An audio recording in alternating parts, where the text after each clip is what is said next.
What's up, everyone? Welcome to another episode of the Meran podcast. Today, my guest is none other than the legend JF Houle. For those of you who might not know JF, he is a legendary skier who has won every competition there is, including the US Open, Dew Tour, and X Games. He also put out incredible movie segments throughout the years. It was really good chatting with JF. We talked about him being the coach of the Québec slopestyle team. We talked about being a judge for X Games realski and a bunch of other stuff. Big shout out to the sponsor of this episode, Dick Ann's Restaurant, Axis Board Shop, Treefort Lifestyles, and J Skis. Let's go.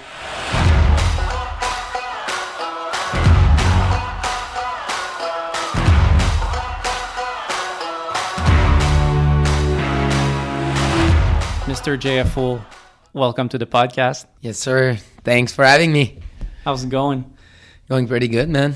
Just got back from pretty tired, actually. Just got back from a camp with my team, the Québec slopestyle team. And it was intense 4 days. So now JF Houle pro skier is now JF Houle pro coach. How do you consider yourself right now? Well, pro coach, I don't know about pro or anything, but yeah, just, I guess, being a coach for the slopestyle Quebec team. That's my new thing. That's how I live my life now, and pretty exciting. Still in skiing, and instead trying new stuff, I'm trying to help people trying new stuff with their skis, and I don't know, it's a cool way to keep this skiing career going for me, and pretty stoked on it. How long have you been coaching? 3 years now, and it's the second season for the Quebec slopestyle team. Yeah. Nice. What was the process to get into coaching? Well, the Union, I guess I started with the Union Ski Club, which is owned by Jérémy Duchesne-Hallé and Phil Bellinger. These are two good friends that I know from the ski industry for a while, and obviously when I was kind of thinking about, looking for other option than skiing to make my living, I started coaching after I went for a 8-month class in the cinema and lighting. And after that, I wasn't sure where I was going, and I chose the easiest way, I guess. For me, I had the opportunity to start coaching the kids, and I was like, it's probably the best way for me, to make a living and still be stoked on life and skiing in general, because my goal is to do something I love, for the rest of my life, and that's always been it. So that kind of fit. But at the beginning, I was like, maybe that's too easy, coaching. It's like the first option you think after a pro ski career or whatever. But then I start liking it, and I got the opportunity to coach for the Quebec slopestyle team, which was pretty awesome. It's what I was hoping for, and it's been challenging for sure, because a lot of things have been changing in the federation in the past year, but we're on the good way now with a new team behind it, and it's going well with the team, and excited for the future. So when you stepped up to the Quebec Freeski Club, was there some kind of accreditation you needed? Yeah, the first step you have to take, I guess, as a freeski coach is it used to call the club coach level, and it's just the basic. You relearn basically how to teach someone to turn, and do basic box trick and super, super basic. So you start from there, and then you have Air 1, you have Air 2, Air 3 is on the water ramp. So you kind of learn the process, how to make the water ramp safe for a kid and all that. And then you have Air 4, which is more higher level, like double. And then you have ComDev, which is the last level you need to coach high level athlete, and you can qualify double on snow with this. And it's a long, I think it took me a year and a half to do all these, and the Quebec slopestyle, like Ski Acro Québec was supporting me. They sent me to Whistler. Like the ComDev was a six days formation in Whistler, And that was, I would say, the only formation for me that I was like, I really learned something about coaching, and all the others are more for the paperwork and all that. But this one I did with Jeremy Cooper in Whistler, and it was really, like, it was good information for me and definitely helped me out to get confidence in this area and coaching. Pardon my lack of knowledge, but who is Jeremy Cooper? Tell me about him.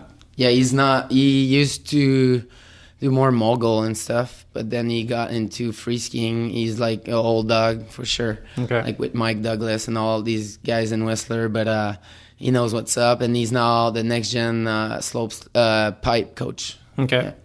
Is that the same courses for someone teaching mogul or as slopestyle, or it's separate course? It's the same actually. Yeah, Okay. They mix it, and right now they're trying sometime like the air double, it will only be slopestyle people, but mine, the one I did was sometime it's mixed together. Yeah, they try to, because there's not enough people to do all these formation and double and all that, so they try to mix it. But sometime it's like, as a slopestyle coach or a skier, for me, when I did the air double on trampoline, because you have an air double on snow, but you also need to have the air double on trampoline if you want to qualify double on trampoline, for example.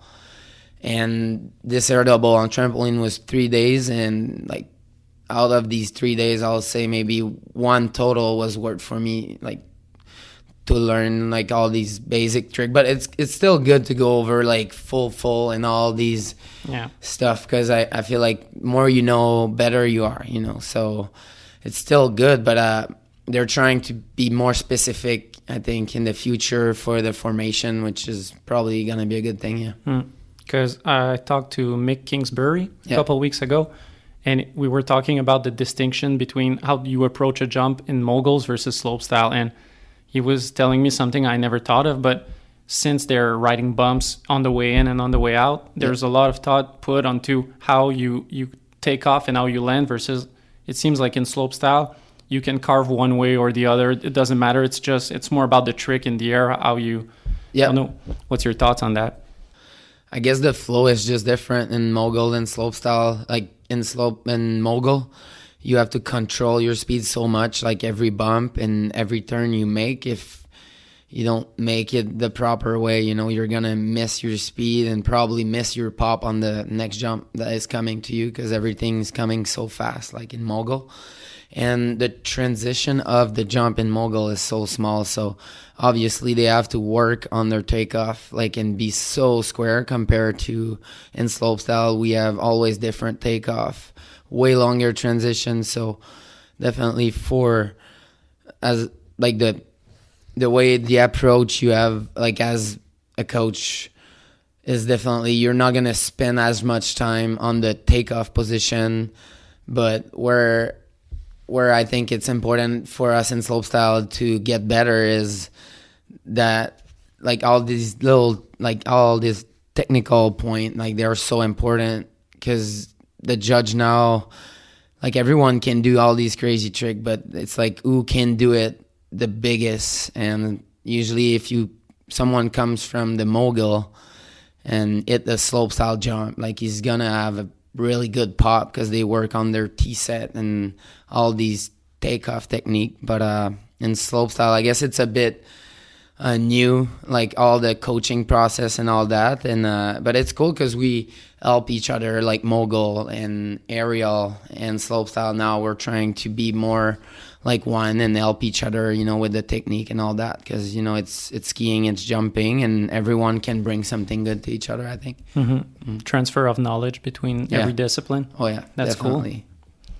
And I remember talking about learning and you know, the process of it.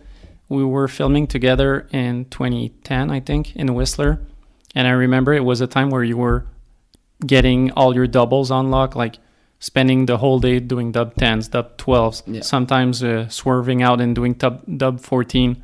What was your process like at those times when you were in the same process as the kids you're coaching now, of wanting to go to the next level and learning dubs?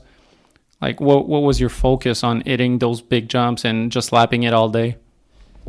I mean, I worked so hard at the water ramp in Le Relais for so long because it's 15 minutes from my home, and I was like, I'm not the kind of skier that got everything easy like first try. I really need to put work for my rail skills, and more even for, I was really good at rails, but jumping wise, I was not an acrobatic or anything. So when it comes to double, like, you have to know what you're doing and the vision and all that. So you have to put work on trampoline and more like acrobatic stuff and skills. And the water ramp changed. Like, I spent 2 summers straight doing like learning doubles and all that. And I was like, I wanted to be the best at slopestyle, so that's what I needed to do. And I will go there and try to do like 15 double, like right double every day, or 15. Like, I had a really strict process by myself. Like, I'll like have a trick list, and I just know, and that's what life taught me. If I work so hard and harder than anyone, I'll get where I wanted to be. And that was my vision. Whistler was the place to learn all these tricks. So when I had the chance to have a soft jump, like, Whistler was the place to learn momentum ski camp with a good crew too. So yeah, that was kind of the thought. And I will go to Whistler and just try to learn as much as possible in those 2 weeks I was there, you know. But I remember the last time was the changing point for me, where I was the year after that, and after like a long like training on the water ramp, and I also had a shoulder injury that slowed me down for 9 months, but I was still in the process of trying to get into the Olympics. And like I got there in Whistler, and I learned, I think the 4th day, switched dub 12, and I was doing 14-2, dub 14, and I was learning. I learned right dub 12 because I know if I wanted to keep going in the competition tour and all that, I needed to do that. Like, I was doing right 9 for so long, and I was like bummed about myself. Like, if I was going to do another year doing right 9, and that's kind of where I did 3 right double 12, and I couldn't see where I was. Like, it was not the same as the water ramp, like, definitely. And the 4th time I tried it, I didn't get into the last flip, so I just spinned out and land on my shoulder again. That I worked for like a full year to rehab and get strong, and like the shoulder went out, and I fractured it as well. So that was kind of the big breakout for me, where I just kind of, I remember JF Houle, my coach back then, he was like, a month after my injury, like not right away, but he was like, you think you're going to try like right double in Breckenridge, like on hard, like icy snow landing? And I was like, nope. So I still that year tried to do like 2 comps, and then I gave up on slopestyle skiing for more inspirational and passion project. Yeah, that's interesting, because I remember in the opening segment of Hooligan, we see you at that competition in Breck, I think, and you're really bummed out seeing that slopestyle is over for you. And I remember, like, I knew the whole situation that right side spins weren't you weren't the best for that. But I remember hearing you say that, and I was like, well, why is he so bummed? But then what you just said explains everything. Like, you just had a big injury, and plus you know that to stay in the game, you need that right side dub, and it's just not going the way you want. Yeah. And I don't think I've ever seen you do a right side dub since. Like, that was I got some like cell phone probably clip of that was super sketchy, so I never showed anyone. But you remind me of, I talked to Belmar, and he told me the point where he kind of got off of it was on a latter stage. So anyways, it was in 2016 maybe, when it was time to try triples for him. Yeah. And he had done a couple ones that like you were filmed maybe on cell phones, that's it. And he got a big crash at JOI, and where he lost himself in the air and like got scared really. And he said after that his confidence never really came back. Like he was always kind of insecure, like he didn't trust himself fully. Yeah. It's part of this game, I guess, where you push the limit to your best, and you build your confidence, you build it, and then something happened that you can't picture and understand. You're like, man, if that happened another time, like I got lucky, I got this small injury, but it's at this point where you're trying triples, you're obviously hitting a really big jump, you're going really fast, and there's consequence. And it's like when you feel it and like everything, your vision and you build your confidence, and none of that, like lost air, lost control, lost vision, when that stuff kind of start happening, that's what happened for me in ride dub 12. Like I completely lost where I was in the air, and I was like, whoa. Like I did so many underwater ramp, and I was like, whoa, maybe it's just like, it's like I need another lifetime of like trying, like just skiing right side. Because that's the thing, when we were younger, no one told us to spin both ways. And it's like snowboarder did it, but we always spun the same way, so for some reason. And then Charles Gagne changed the whole thing in the US Open at some point. So it's all Charles Gagne's fault. He's the one who He's the one. No, I thank Charles for that, because that was epic that he brought that. And definitely, like, I wish the mogul, I really hope someday the mogul skier will start spinning both ways, because it's so technical. Yeah. And I don't know why it's not there yet. But that's something I was talking about with Mick, that he would be stoked that it would go on. He will be stoked, yeah? Yeah, he would be Sick. stoked. I think it has something to do with all the different country associations to approve it. Mm-hmm. And then a lot of them don't want to approve it, a bit like doubles, I think, where it disadvantages the lesser good countries, let's say. So anyways, it's kind of a political battle, kind of. Yeah. And now it's time for a first sponsor break. Dickens is a family-owned restaurant chain with 12 locations in the Montreal region, and I'm really stoked to have them as a sponsor. If you've never been, you have got to try it out. Their one-of-a-kind hamburgers have been favorites of mine since I was a kid. They've started selling products like their legendary sauce, and they have a lot more coming out soon, so be on the lookout for that. Support companies that support skiing. Support Dickens restaurants. Talking about you trying ride dub 12s in the water ramps, it seems like... Do you like water ramps? Because it seems like you're a guy who's done a lot, and I remember seeing edits of you like doing triples on like the biggest ramp of the water ramps, like something that people would be scared to just hit straight or do a 3, and you were doing triples out of them. Yeah.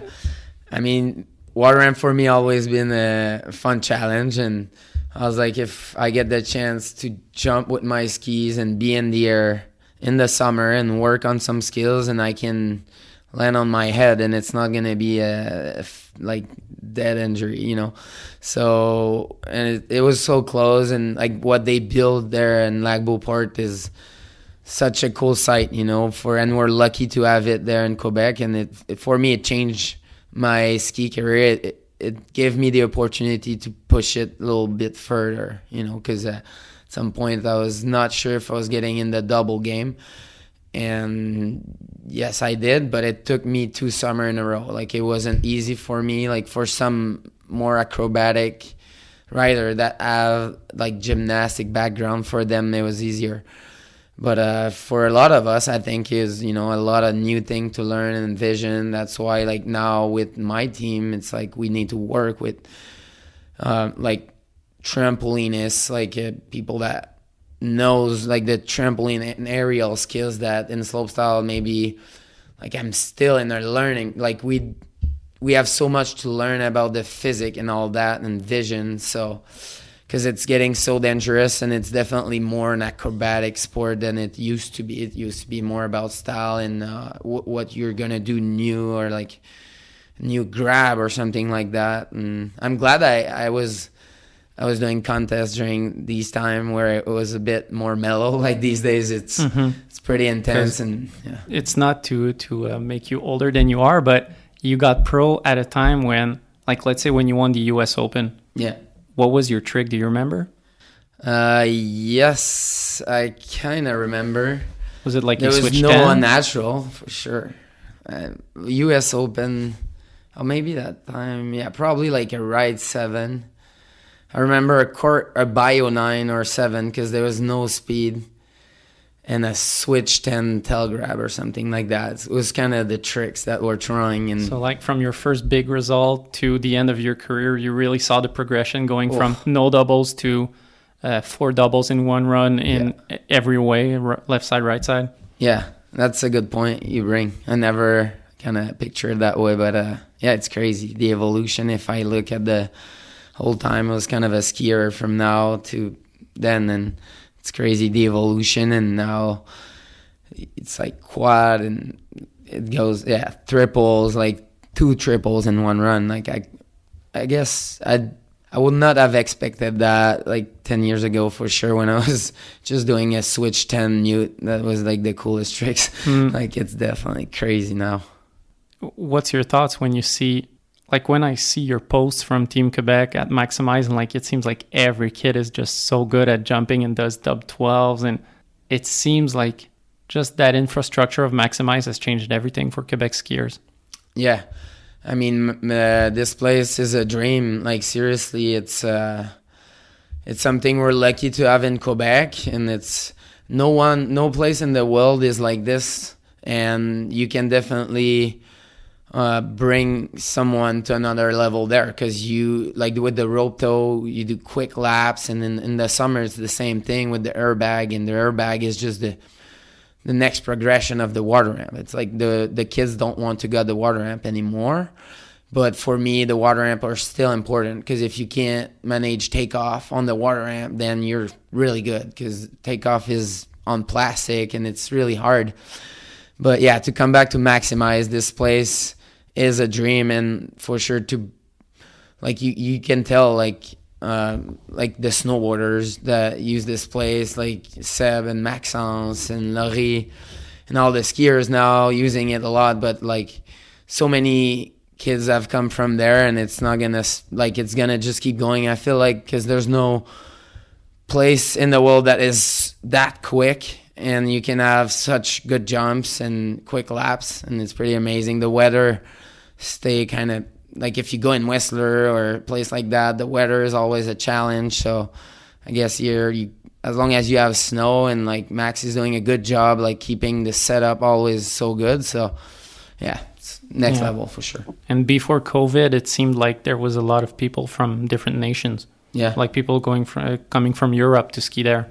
Yeah, I remember even a bit before that, maybe a year or two, like Henrik came from Sweden, to hit this place like in the summer just to get his thing dialed. And French team also came, but now just before COVID, everyone in Canada was like coming to train here, and even the snowboarder even more and more. And yeah, I think they're trying to build a mogul course up there too, so like nice. It's gonna be really good for the whole community. Yeah, it really gathers everyone together in the same spot. Mm-hmm. That's awesome for sure. And yeah, stoked we have this place. It's a big plus for us.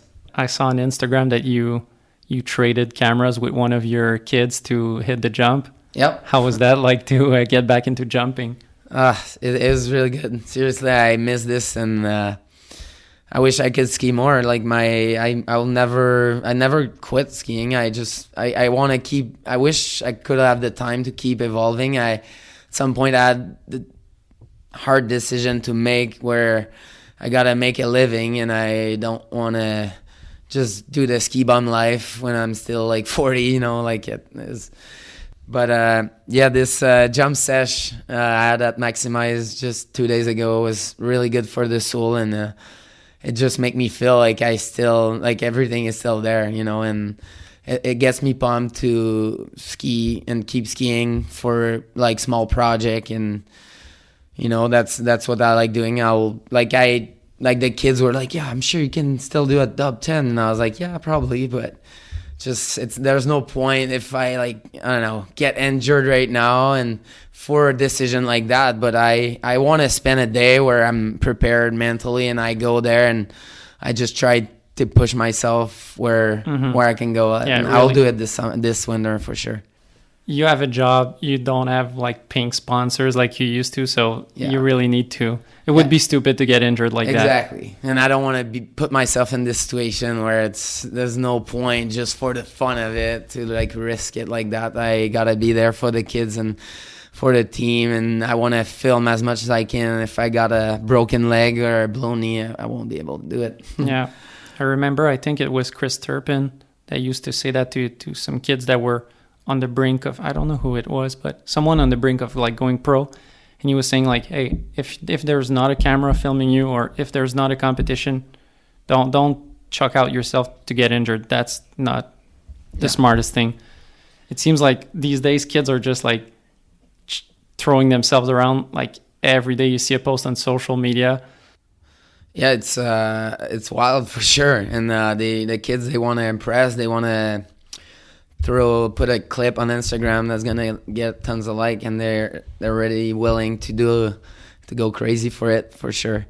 But that's my job, to make sure that those kids, at least that I coach, they stay smart with their decision, and they don't skip the step, because then they will get injured eventually or get bad habits and all that. And it's really difficult to, like, the kids, they just want to learn the next cool trick and do doubles, but they always have so many bad habits. And like, it's like my job is to tell them to do more 540 and more 720 with style, because there's a big lack of style in this new generation. Like, they want to do the big tricks and they want to go so fast that they skip all the important step, which is a bummer.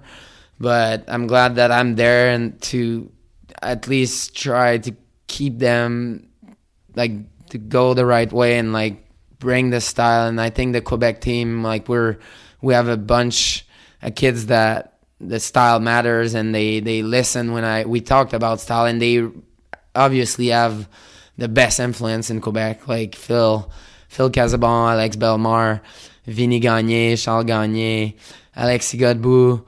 I mean, I'm missing Emile. There's so many. Jacob now, like Jacob Bellinger.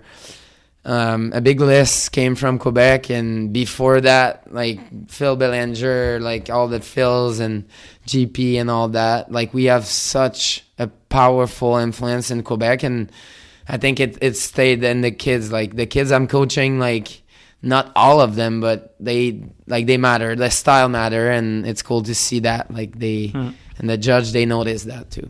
You definitely did a great job to showcase that ski history in Quebec that you're talking about with your latest project, Never Over.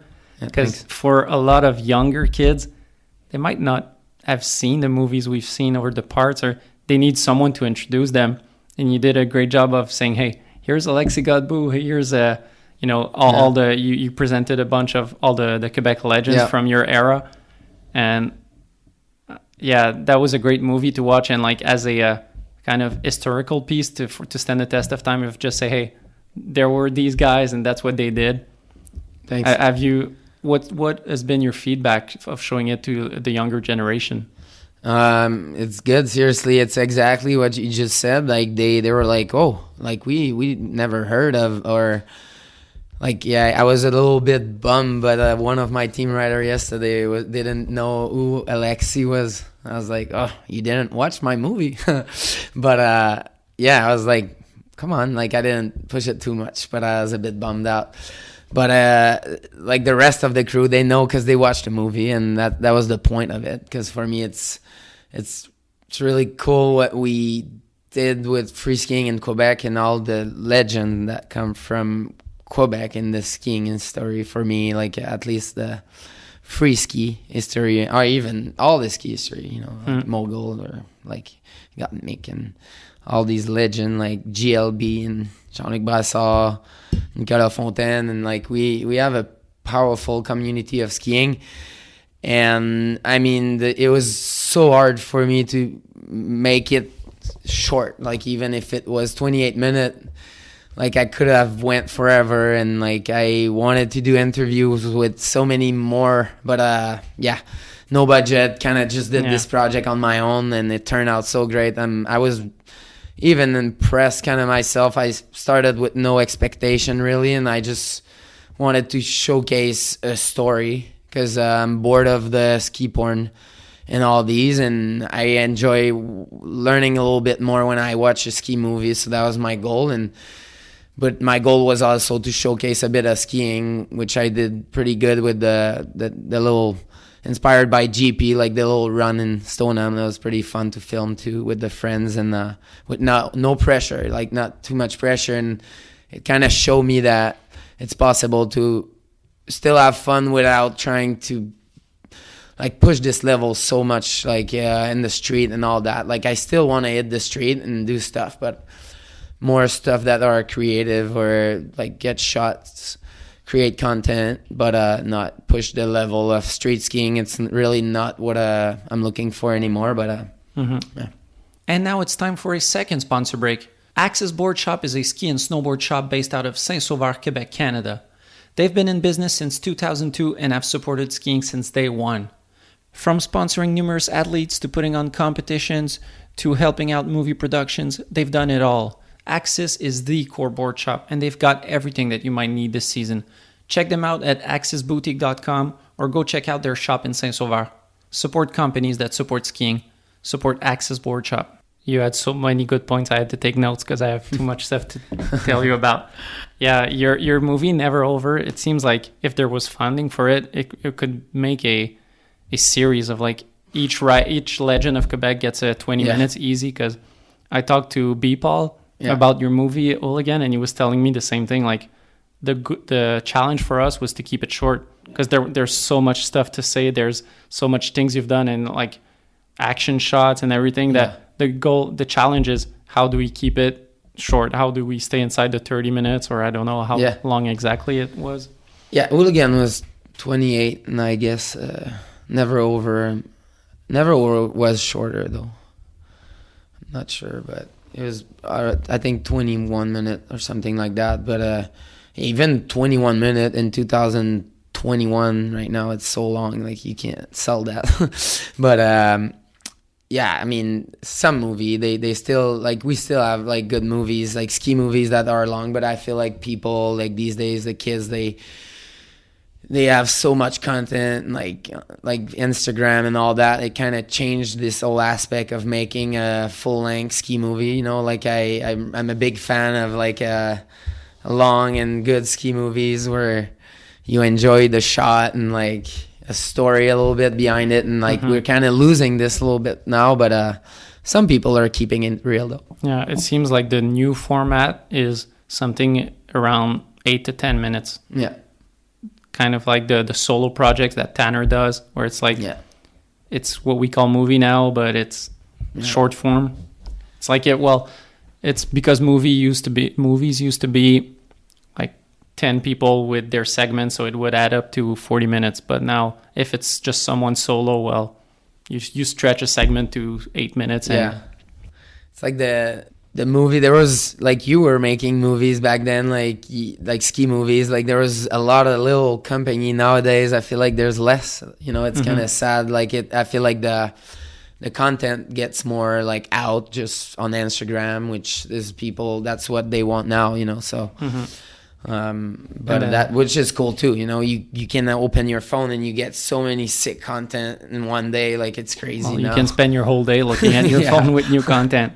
But yeah, I did a little mini movie with Belmar this season. Yeah, and that was a big thinking that a big thought that we had is like, let's say Alex has 20,000 followers. If he posts a video, it's I don't know how many thousand views versus we put it on YouTube and we got a bit over 10,000. But that's the point, it's always. How do you judge that number of views? But then is there the same quality of views, like someone watching a 10-minute movie versus someone just scrolling through Instagram? Like it's a weird time to, like, I guess for sponsors to look at what is worth what between a movie project on YouTube versus Instagram likes, and it's way more complicated than it used to be. Yeah, it's changing for sure. And you get, like, in your contract nowadays, you have, like, clothes for Instagram, like, likes and all that. So that turned me off a lot. Like, when that came in my contract and all that, like, I just want to, if I get paid with skiing, and it's because I'm good at skiing, it's not because I'm just good at having my image, and like I feel like there's some stuff now, it's a bit not fake, but you're like, I don't know. It's not as real, as pure as it used to be, but Yeah, it's really different than when you started out, definitely. Yeah. But it's all right though. You talked a bit about you not liking ski porn as much. Yeah. Do you mean in terms of what you're trying to do as projects, like when JF does a project, or is JF as a viewer? As a viewer, like I think I always, that's why I wanted to make ski parts and all that at the first place in skiing. I didn't choose the competition side of it, and then I didn't have a choice. Kind of, I wanted to keep skiing and make a little bit money. It's like I needed to compete. But this whole idea for me, like the video, like I'm a big fan of skateboard movie, snowboard movie, like since I'm probably 10 years old with my brother. Like kind of I have the influence from my brother, and like skateboard and snowboard is like, I wanted to create like a ski segment that looked like a snowboard movie. That was my only goal when I started this. And then it changed, but when I did Houle again, I was like, okay, like now I got the credit from the industry. I pushed the ski career away, competition-wise, and I can focus on this project that I've been dreaming all my ski career. And I did. Like, I put so much money, didn't care about, like, if I still have money in my account. I was like, okay, I'm going to pay a filmer. I'm going to rent this. I'm going to do this, like a 2-year project, so much work. But it was worth it at the end for sure. And yeah, I'm a big fan of ski movie. And like now it's, if I watch a like Matchstick and all that, and I respect every writer that are in these movie, but it's like I want something new. Like I want something fresh, like when Step used to still do movie. They brought something like the sickest like stuff, like the documentary vibe, but still with the core skin, like, where you get a little more than just the shot and the beauty of it. Like there's work behind it. It's risky. It's scary. Like we gotta feel this. It was ski porn. I guess you would categorize it as ski porn, but every time the skiing was different. Like it was evolving every year, so yeah, it wasn't like always the same. Yeah, no, for sure. Yeah, I have the same feeling about, I don't know if it's because we're getting older. Like for a while in ski movies, for me at least, there was really that feeling of seeing something completely new. Like every year, oh shit, someone did that trick on the urban rail. Oh my God, I can't believe it. But at some point when JF does a butter 6-on, it's like, what can we do next? Yeah. And then there's the guys from the bunch that do a great job of like thinking outside the box, or guys like Jake Majot. Yeah. But it's hard to be that creative. Like that, there's a reason why there's only so few of them. Yeah, for sure. I guess there's a limit, that you can push it, and there's always going to be new stuff, but I guess every year it's hard to get that new thing out. Like that's the thing that is a struggle. But still, like Jake did it last year. Like I'm a judge at the X Game realski, and that was super hard, like to manage like for me, all these pieces, they're all so good, and you don't want to put a winner on a street part. Like that's not fair. It's like everyone is a winner. But then for the show and for ESPN and all that, like we are lucky to have this show to showcase street skiing and all that. Yeah, which is awesome. But, I want to talk to you about realski. Yeah. But before that, quick question: do you think when we talk about it, it's hard to have new tricks to keep coming up with, like one-upping everyone? Do you think that's where the story element comes into play? Where if you're not going to impress with a brand new trick, then tell us a special story or something. Like, I think there might be something there of like finding a way to entertain through a different way. Well, I think people nowadays, they relate to real life. So if you're able to showcase what the writer is kind of living or feeling a bit with your image and the way you edit, or just a bit of talking, but it has to be real or on the moment. But I don't know. There's so many ways to make it proper. But this little more information makes the thing worth it to watch. I mean, it's not just, another Like he did it a bit bigger this year, but it's the same trick. But it's cool to get a little bit the behind of it, but it's hard to showcase the behind where it's not boring, where it's not like the boring interview, just talking about what happened and like. So yeah, I agree. Yeah, a great example to showcase that there is a value in that is Phil and Brady's videos of behind the scenes from X Games, where it could be long, like it's close to 20 minutes, but people have enjoyed it. It has had a lot of views, a lot of people have liked it. Yeah. And that's exactly it, showing personality and not only skiing. Yeah, exactly. I mean, Phil is right on with is like himself. When you watch a part, like if you know Phil, like that's Phil, you know, he can transfer his himself pretty much in his part. Like the song he's gonna choose and everything is really precise, and it makes, I mean, with Brady, I feel like you can't do it by yourself. Like I feel like Phil is a genius with his skiing, with his editing, but he can't do it by himself. Like you need a partner to like showcase yourself. And Brady, I mean, he's a pure artist. Like I was so impressed with the piece they did, because it's exactly what I was trying to say with, like, it's not only skiing, like you feel, but it's even, they're not talking, but with the image and the way they create this piece, it's so good, and you can feel the tension, you can feel what's going on, and it makes the thing so much more worth it to watch. You know?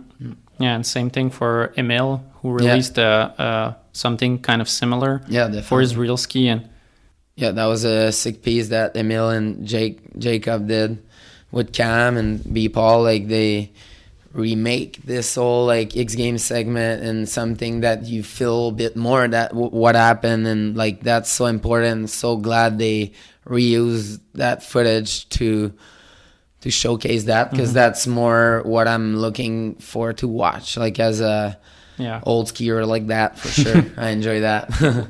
What's bummer on my side, when I see realski, is it seems like the 1 minute 30 format is kind of short.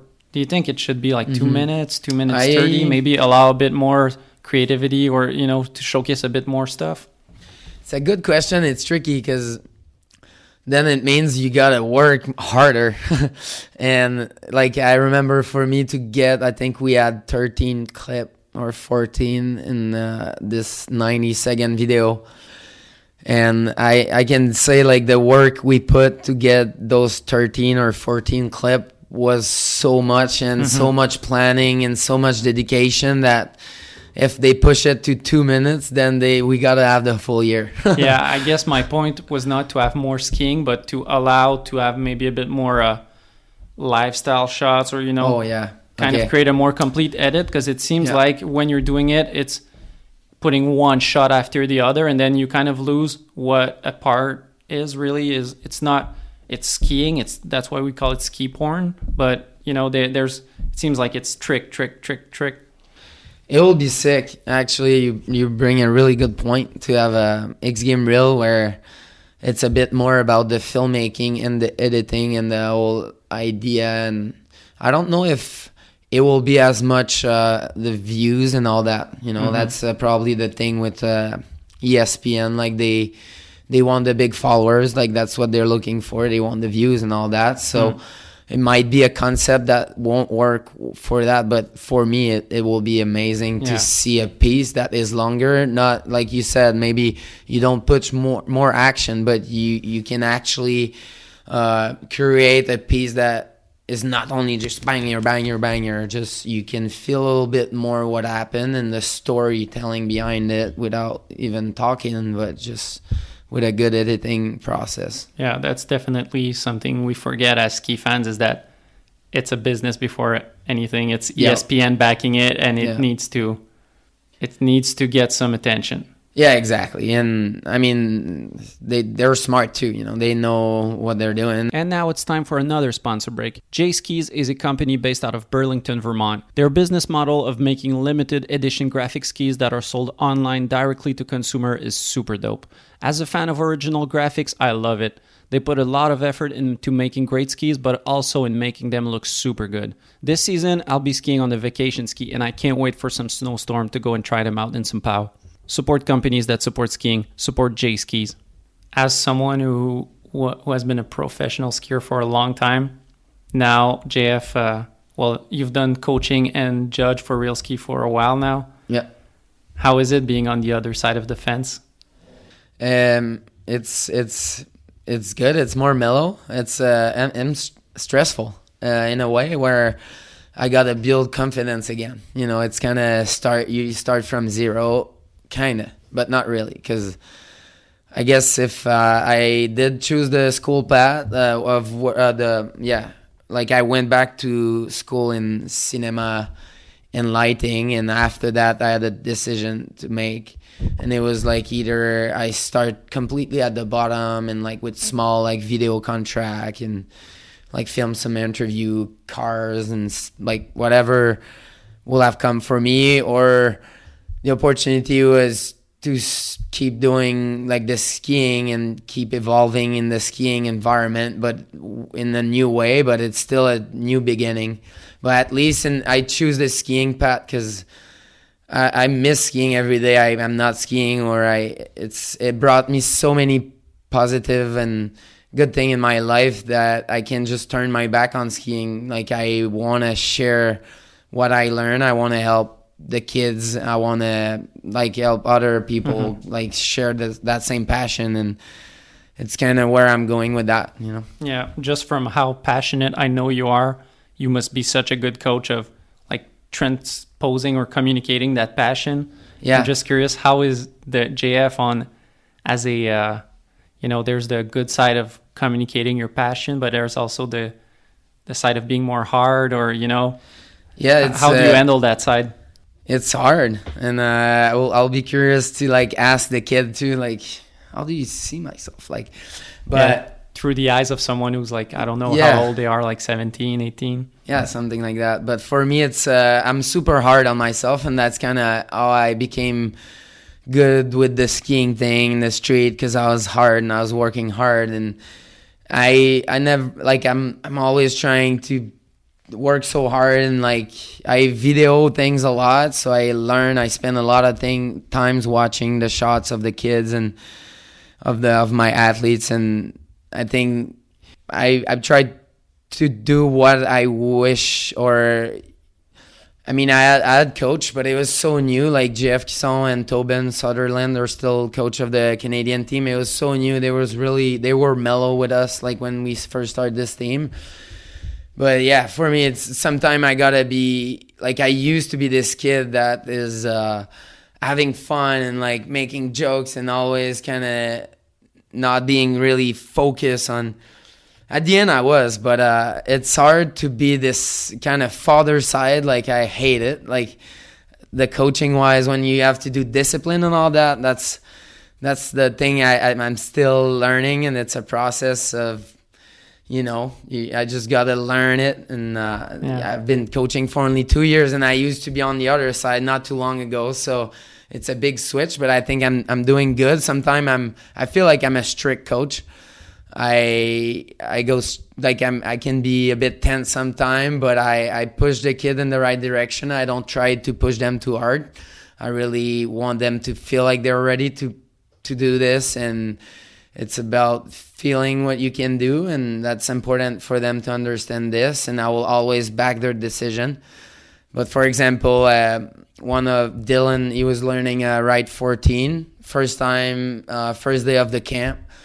And, I went with it. He was like, I'm ready. He did a couple ride 10 and like, super good takeoff. He did a few on the bag. It was all good. But then he injured his knee. Tried it for the first time, injured his knee. And I was like thinking about myself, oh, fuck. Like, was that like, oh, shit. Like, I told him to go for it. Did I made a bad? And then you're like, no. Like, we made this decision together. Like, Dylan was ready. He tried it and he injured his knee a little bit. It's not the end of the world, and it's just how it goes. But as a coach, you kind of have this pressure on yourself where, did I made the right call? You know, it's always those decisions. They're important, and you can't take it light, or like it's the kid's like not life, but he can get injured pretty bad. Like, they're trying triples, and like you're making this call with him, like you're ready to do this triple today, and you're the one, like they're trusting you. So it's like you gotta build trust with them, and that's hard. Yeah. And it seems like if they have so much trust in you, that if you're kind of scared for them, and on the other side they're confident, then it might fuck up a bit their mental game of like making them doubt themselves. So it's kind of like it's a thin line. It's a thin line. Like, you gotta choose your word, and the approach you have with the kids is so important. And I think I'm good with this because I've been there, and I've lived that with JF, and the way he approached me, and like it's super important. And like you want to keep building confidence. Like, that's the main thing as a coach. Like, keep building confidence with the kids and a good relationship. And then I think, like, at the beginning for me, like a coach, I never, because I choose the skiing, like freestyle, like freeski, that was cool, like skateboard, like you don't need a coach and all that. And when the whole coaching thing came in, I was not down with it at all. And now I'm coaching. Like, it's pretty funny when you think about it.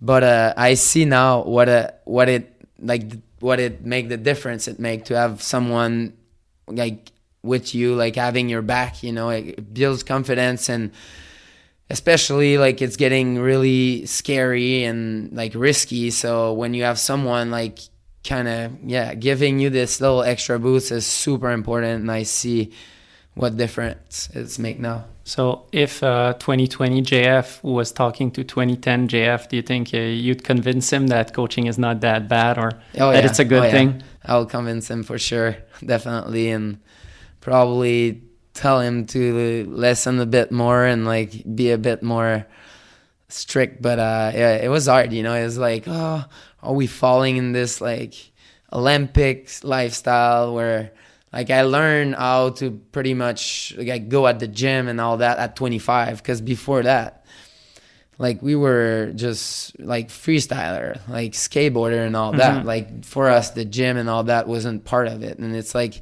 nowadays, like I'm the one like telling the kids like go to the gym like every day you can, and like work hard, and it's so important because the level, you know, back then a switch 10 and a small jump, it wasn't that big of an impact, but nowadays it's like it's pretty scary. And if it's like any other discipline now, you gotta be so in shape, you know. So but then again, if they go to the gym often, it might save them 1 or 2 ACLs down the road, or like a lot of damage. Yeah, and it's too bad because sometimes they learn the hard way. You know, they will get this first injury before they know, okay, like that's why I need to get in shape. Like, so this kind of stuff doesn't happen. On the other side on one side you coach, but being a judge in realski, like you're not being a judge as in a FIS event where you have all that. It's a different setup. It's for a street part, for a video contest, and you're pretty much ESPN has done a great job of having Wallish and you and having like real guys who know what's up. How has that been for you? How many years have you judged? It's the second year where I'm doing it this year, and last year was the first super cool experience. Like when they offered me this, I couldn't like really say no. You know, it's like it was the best opportunity for me to have my input in this area of skiing where I want to have an input, and I try to have such an influence with my street part and all that. And I'm happy they picked me to be a judge. I think I'm doing a good job, and we have such a good panel of judges with Tom Wallish, Mike Arnbeck, Kai Crapella, LJ Stranio, and Tom Wallish. So it's the same from last year? Yeah, it's still the same. Nice. We all stayed, but the concept changed this year. It's going to be a bit different. Yeah, this year it seems like they look at the Moto X and all that, and they ask us, the judge, to pick a field that was a bit more different than just the core skier. They wanted to open it a little bit more, and I think they announced it. X Game people, no, they didn't. So I'm not sure if I can. I don't know when this will be released. Maybe. But you're gonna see. It's cool. I'll just tease you, but it's a different panel. There's like definitely a legend in there. Yeah, well, that's one thing that's public right now. Okay. Tanner announced that he injured cool. himself. He did. Sweet. So he announced that he tore his Achilles. Oh no, he did. Yeah. Shit, I didn't know that. So I don't know if he has enough to put a net out or what happens, but yeah, that's a huge bummer for him. Yeah, I guess we'll have a talk about this. But yeah, it's gonna be a bit a different concept, more overall. It's not gonna be just urban. So there's gonna be maybe like riders that are only gonna choose to hit urban, but it's open. They can hit the backcountry. They can hit kind of anything. Can hit the park? Well, if I don't think it's like they're not gonna. Everyone knows like the rider we pick. Like we're not gonna really reward if you do a sick park. Like if he does a crazy transfer in a park, like that's gonna go, or something really creative where he used the park and like he has an idea or something. Like, but we're not really gonna look for any parks he in. Yeah. As for me, for sure, as a judge, but I think it's gonna be interesting and it's gonna bring something fresh to this contest. Yeah. And now it's time for another sponsor break. Treefort Lifestyles is a company based out of Oregon. They've been involved in the ski industry since their inception in 2011 when they made their first pair of suspenders for skiing. They produce some of the nicest accessories you can find out there for your adventure activities, whether you're going skiing, hiking, or traveling. Plus, I've heard their famous suspenders are making a comeback this winter. Go check them out at treefortlifestyles.com and use code MERAN at checkout to get 15% off your order. Support companies that support skiing. Support Treefort Lifestyles. I heard that through the grapevine, what you just said, and it seemed kind of complicated in a logistic perspective of saying if someone is filming street in Boston, let's say, and then they want to also have backcountry jump, then they need to move out and wherever they're going, they need to go to Utah and get out the sled. Like, it seems like the time span is already so short to get the video done. It seems complicated if you want to do an overall part with backcountry and urban. Yeah.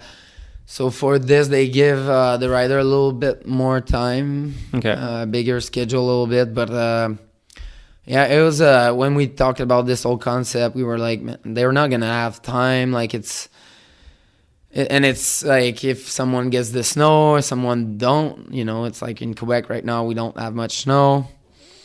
But at the end, ESPN, I think they really pushed for a different concept, and we went for it, and I think it's gonna bring. Yeah, I'm curious to see the outcome of this.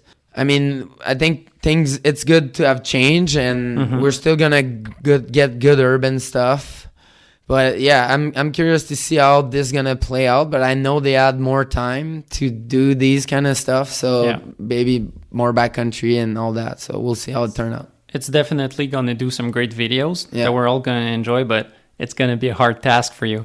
Oh yeah, because judging between someone who, let's say, went more into the backcountry versus someone more in the street, it's already so hard to differentiate between urban. Now it's between urban and backcountry. Well, I think at the end, when we judge at the X Game realski, there's a big overall impression that it's a piece in general. It's like the way they're gonna put all this together. It's kind of, it has to reflect the rider. It has to reflect, for sure, the next level and all like the next level trick and all this. But if we can see a little more or the way you use it, and I think at some point, for sure, to difference a urban trick than a backcountry jump, it's hard.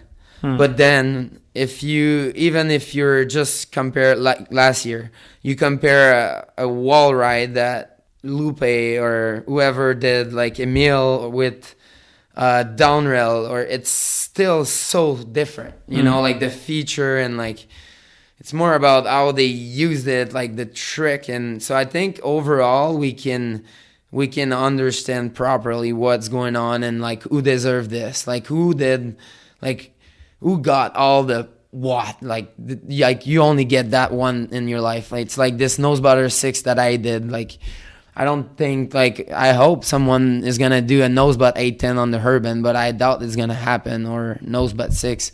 But it's like the one time deal that, like, we're looking for this. And then were you looking for a rail to do that exactly, or did you just say on the spot, oh yeah, I think I'm gonna do that? That was on the spot, like a bubble.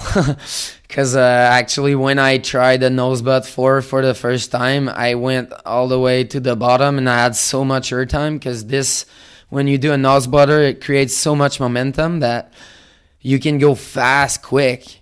And it was hard to gauge the thing. And I think the first time I tried the nose butt 4, it went 6 by mistake, and it was super sketchy, and I eat shit. But then I figured, like, I slow it down and figure it to 4. But then I think I give it 3 try, where I didn't say even to Paul or anyone. I was just like in my head, in my bubble, and I was like, okay, tried it. And no one talked when I tried it the first time. No one talked when I tried it the second time. They were just like, really? He's really trying this?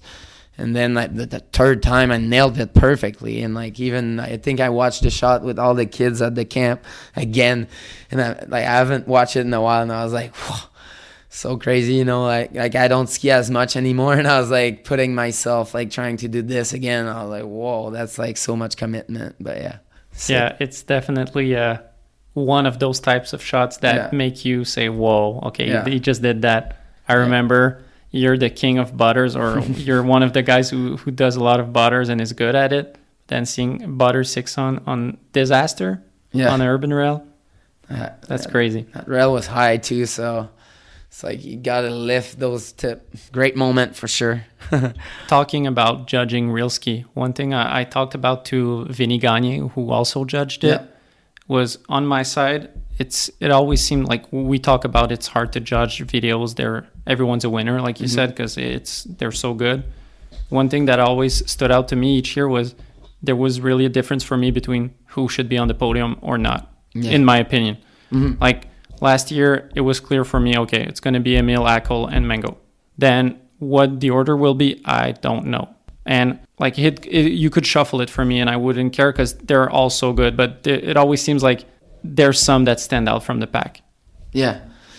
There's always exactly some that stand out. You know, out of 6 team, you always have 1 or 2 that get bad luck, you know, and they either don't, like, filming wise. Like, I know Jesper last year was a bit of a bummer for me because he filmed this whole thing with his girlfriend, so it didn't do it for me. And like, he's such a good skier, and we were expecting the whole like field, like like production and all that, because that's what we were used to see from Jesper, and that was a bit of a bummer. So that it was easy to like push Jesper down and like, okay, and then but the top 3 so hard, like you said, it could have went anyway. Like Akel, like his piece was like the feeling, if you're like talking like a piece of masterpiece, like piece of heart, like Akel was like, wow, like what they did with Paben, so proper.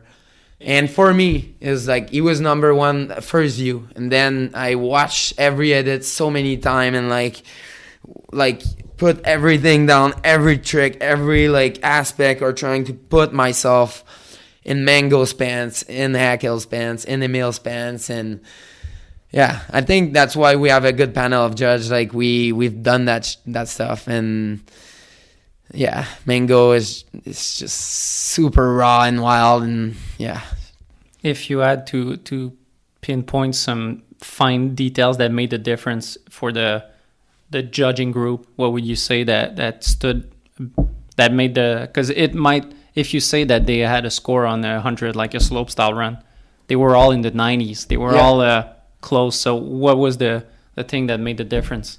I'll say I guess the big call with A call, Because like I said, Akel was my first view. I was like, oh, Akel. And then is piece. Then you put every tricks down, and why I guess he didn't, because you have maybe 13, 14, 15 clip. I'm not sure. I think it was between 14 and 15 last year for each rider. And 3 of Akel's clip were end drag cork 3. Yeah. Or a line of end drag. They were different. Like there was a hand drag 1 that he did like double end drag. A line of end drag. And end drag pretzel. Yeah. But then we were like, he played with too many of these. That was like the biggest, like, and some like people that are a big fan of these, like, I know they will be bummed because I mean, they're sick. But that was the call we had to make, because we have to judge every trick separately a bit, and like then you have the overall impression. It's like overall impression and then technical, and you kind of mix everything, creativity. Yeah. You really got to become like nitpicky and look at the fine details. Like crazy picky. Just like got a paper like this full night. I was alone in my hotel room, and then you do this alone. You know, you're like, oh, then we talk, and that's kind of where we try to get together. And like, yes, like they're like I think my first top was Mango, Akel, Emile, and then after talking, we brought Emile back second. But my first thought, and then I think, like, since Emile, like, I was so close to him, and I know what he's like, that was not helping him in a way, because I've seen what he's done, and like, you try to stay neutral, you know, but indirectly, like, you've seen what he's done, so it's not like a first like impression, you know. Like I know like 3 you or were 4 there at some spot. Like I helped him out for a couple spots, you know. I was there filming drone a little bit, like for I think 2 or 3 spots, and like at some point because we're good friends, you know, if we put the judging apart, like he like one time he sent me a clip. He was like, yeah, what do you think of that, you know? And then I told him maybe wait, because I want to have a fair, you know, and and you're really kind of a big brother to him. Yeah, like for sure, like Emile, like he helped me so much for my project. Like without Emile, I couldn't have done like all the Never Over and Hooligan project. Like he was a big help all the time, and like. Yeah, it's good to have him around. But yeah, coming back to this, the X game and like the judging aspect is really hard, and like, but it was good. Like then you kind of pick your top 3, and then we shared our thought together with so many inspirational and like smart. Like Wallish is super, like LJ, they're all super smart. Like they know. Like they look like it's really difficult, and we know that someone's gonna be bummed, and then we know that someone's gonna trash. But I feel safe with you guys. Yeah. Like sometimes in FIS, I don't know who the judges are, but there's a lot of, I've heard rumors of, you know, people bitching a bit and saying, oh, they don't even know like what they're seeing. But with realski, we're safe with you guys. Yeah. No, I'm confident too with the judging panel we have, and yeah, thanks for this. So to close up the podcast, I asked people on Instagram what questions they had for you. I told them you were coming on the podcast, so I'm going to read out a few ones to you, and I'll let you give the people some answers. Olden Baldaski asks, what was your most memorable trip? My most memorable trip. Can't say this word proper, but most memorable. Memorables. Yeah, that's hard for us. I guess Iceland with Playhouse Film. This changed my life. This trip, mind opener for me. I was really out of my comfort zone. Like going to Iceland, I think 20. No, I was way younger. Whatever the age, but yeah, it was like first real trip, like filming trip, and far from home, kind of. I guess it's not that far from Quebec, but Iceland feel far, and where we were and like the whole filming process was definitely a crazy trip.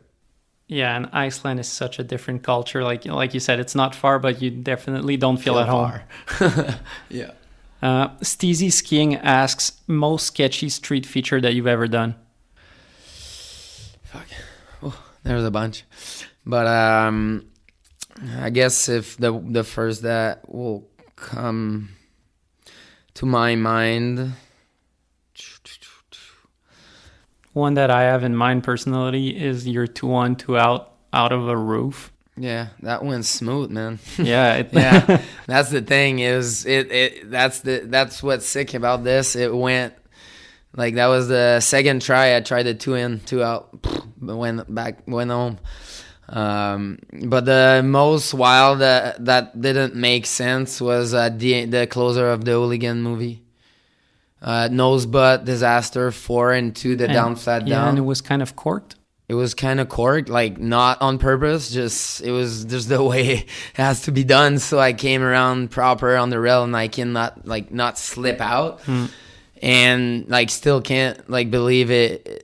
Like it was sketchy. Like the crash I was getting in the cheese grater, because these stairs were cheese grater, and the time like the speed, like when you do a nose butter, sometimes you lose more speed than the other because you're actually kind of braking on the takeoff. And there was a fence, so if I edge catch on the fence and then I just like tumble on the cheese grater, so yeah, that was the gnarliest. Like still and for sure by far, like the nose butt 4 cork disaster on that down flat down. And then the night too, like nighttime I went back to get that, and I remember I was so stressful, and yeah, big thing. You definitely have a lot of sketchy features. I was thinking also your ender in After Dark, where you kind of it's a weird building with a kind of a triangle that goes hundreds of feet in the air, and you do a 180 on, so you go down it, switch blind all the way. Yeah, that was the level 1 ender, I think, if my memory is right. Yeah. So we have looked at the segment, and I was wrong. The 180 on was in iTrip. The one I'm talking about, the closer in After Dark, is a switch 2-on to tranny. Yeah. So yeah, you've done a lot of sketchy features. Yeah, that switch 2-on was nuts, like super crazy, big feature, like, and the wall was tight with the speed you will get. Like it was hard to catch the wall and the in run and switch. It's always the big thing in urban, like doing switch stuff in the urban. People don't get it. Like it's so sketchy when you have to use a bungee or a winch. Or for this spot, I was doing a bungee and switch. Like, not recommended. And do you get towed switch, or No. you get towed front side and then you hop? Front side and then you hop, but that means you hop just before your feature. Yeah, so really that late. puts a little extra blind vision for sure. Damn. C.E. Bélanger asks, is he planning another film project like he did a couple years ago?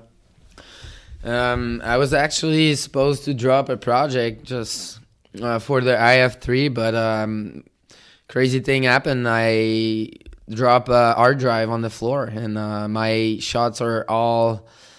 Like, I have a project that I'm supposed to drop, but I don't know if the shots are still alive. They are in Toronto in a place where they're trying to save corrupt file.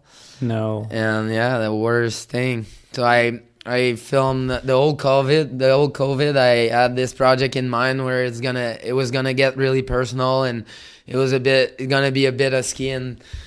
And I want to drop a project every year. Like as long as I can, as long as I have the capability to still ski and have creative idea. And I just after the whole the lockdown, when we were able to get out a little bit, I started skinning and using the snow that was left in Stoneham, and I made a sick top to bottom line that it was supposed to be a project with a bit of storytelling and a trip to Costa Rica. Like, I don't know, it was gonna be like a movie, and it's gonna happen one day, but I'm just finger crossed that these shots are gonna come back to me. It's been 3 months that I'm waiting and they are telling me they are still working on it and it's not dead. So I'm still hopeful that I will get this footage, but this year I'm gonna be filming some backcountry in Quebec. But right now we're a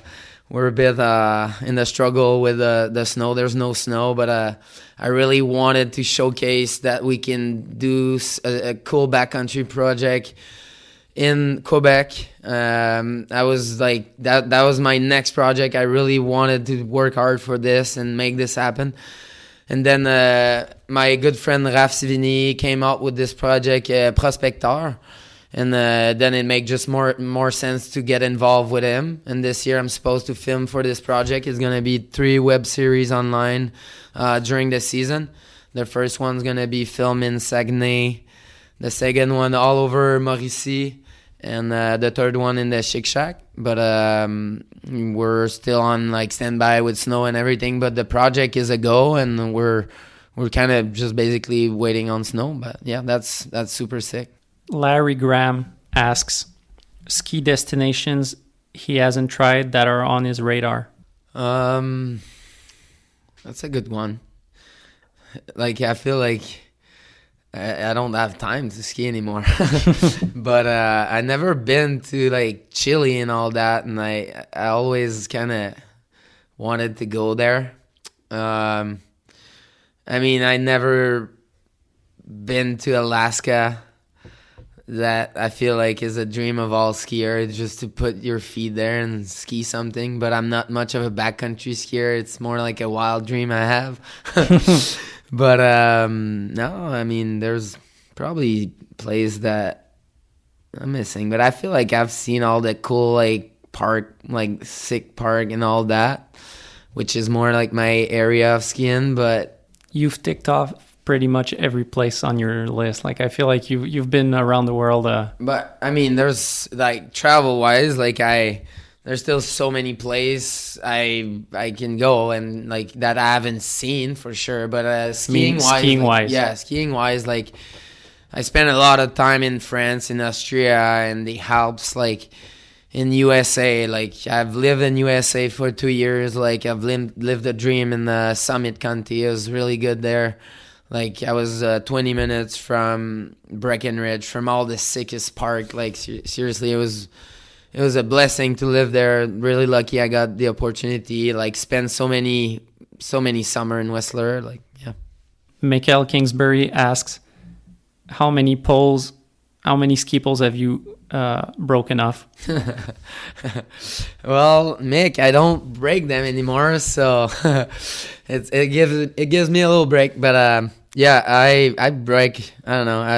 I just been always so impulsive, and it's kind of how people know me as a skier. Especially, I feel like I'm gonna break a pole there in this video there. Oh yeah. I kind of have a bad habit. Yep. I get really impulsive and I just smash what I can. And luckily, I had a sponsor, Swix, that was my cousin. He was giving me a bunch of pole every year. I don't know if that kind of helped me to just break them or whatever. Was that a strategy? Like when you went to hit urban, you had to bring a few extra pair of poles?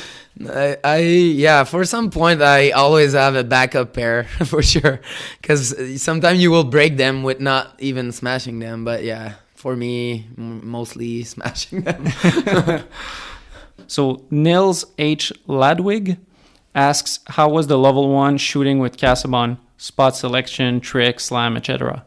I think the best trip I had with Phil in level 1, and Henrik was there. We were filming for iTrip. Just Henrik, like he's I mean, Henrik and Phil, like in a trip, like these two is so fun. Like we used to travel a lot actually at the beginning, all together. But I guess it was like still like urban was still new for even Henrik, and Phil like definitely always has his vision and like his spot selection. Sometime like a spot that he will like to hit, and I was like, well, I don't know, like I know he will bring like something fresh and some style, but for me and my type of skiing, like there was feature that I couldn't make any magic happen on like a like Phil, like even if it's a small ledge or something like basic, he will turn it into something that is mind blowing, and that's his.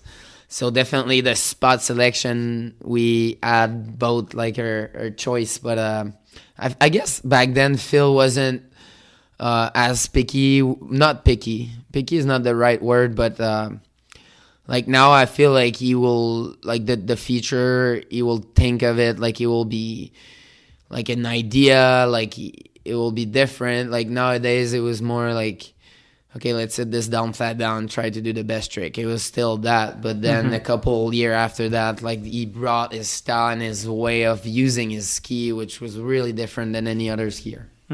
That does it for the Instagram questions. Yes, sir. Thanks for coming on the podcast. It's really good seeing you and chatting with you. Yeah, thanks. Let's do another episode soon, because I feel like we could talk skiing forever. Yeah, let's do another one. And yeah, thanks for having me. Always a pleasure to talk about skiing, and glad you're doing this, man. Thanks for it. Cheers. Peace. Peace. So this is it for episode 7. It was really great chatting with JF, and I think we'll be doing another episode soon because there are so many subjects that can be discussed with this guy. A big thank you to the sponsor of this episode, Access Board Shop, Decan's Restaurant, J Skis, and Treefort Lifestyles. If you enjoy the podcast, talk about it with your friends, share it on social media, or leave us a review on your favorite podcast platform. Peace.